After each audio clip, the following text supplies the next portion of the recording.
बिस्मिल्लाहिर्रहमानिर्रहीम। मैं AIMIM छावनी कारपोरेटर। आज छावनी में एक दर्दनाक वाक़या पेश आया है, जो गुज़िश्ता रात एक मासूम बच्ची की मिसिंग रिपोर्ट लिखाई गई थी।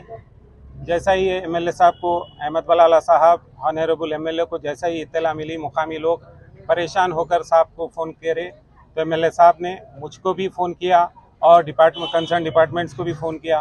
तो रात भर यहाँ पर और मुकामी अफराद का भी काफ़ी ताउन रहा। इन्होंने हर घर पे जाकर मालूम करते गए इस बच्ची की मिसिंग को। CC कैमरों को भी तलाश किया गया, मगर कोई एविडेंस नहीं हासिल हुआ था। मगर आज जब दोपहर में 4 बजे इत्तला मिली कि बच्ची के घर में ही एक टेरिस में सिंटेक्स के अंदर, सम के अंदर से बच्ची की लाश नज़र आई, तो जैसा ही ये इत्तला मिली, मुझको यहाँ पर MLA साहब फौरी भेजे और यहाँ पर आने के बाद कंसर्न डिपार्टमेंट्स एरिया। नाम क्या है सब बच्ची का? सुमैया नाम की लड़की है, जो बाबा नगर में 7 साल की बताया जा रहा है। और दूसरी बात यह है कि बच्ची यहाँ पर अपने नानी के घर को आई थी और आने के बाद कल 5 बजे मिसिंग रिपोर्ट लिखाई गई थी। कौन से PS में मिसिंग रिपोर्ट लिखाई थी? मादानापेट PS में।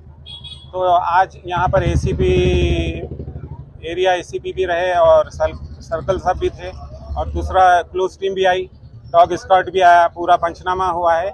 अब हक़ाइक़ मालूम होंगे। और सबसे दर्दनाक बात यह है, अफसोस की बात यह है, जो भी दरिंदा ये हरकत करा, जो भी दरिंदे ये हरकत करे, एक मासूम लड़की को सिंटेक्स में हाथ बांध कर ऐसे उसे सिंटेक्स में उतार दिया गया। तो ये बहुत ही अफसोस की बात है। उसके हाथ बने हुए थे, बच्ची के हाथ बंधे हुए थे और वो बच्ची का इंतकाल हो गया। तो MLA साहब भी और हिदायत दिए हैं हमारे ACP साहब को और सर्कल साहब को कि कड़ी से कड़ी इस पर इंक्वायरी की जाए और जो भी खातिर रहेंगे उनको सख्त से सख्त सज़ा देने की बात की।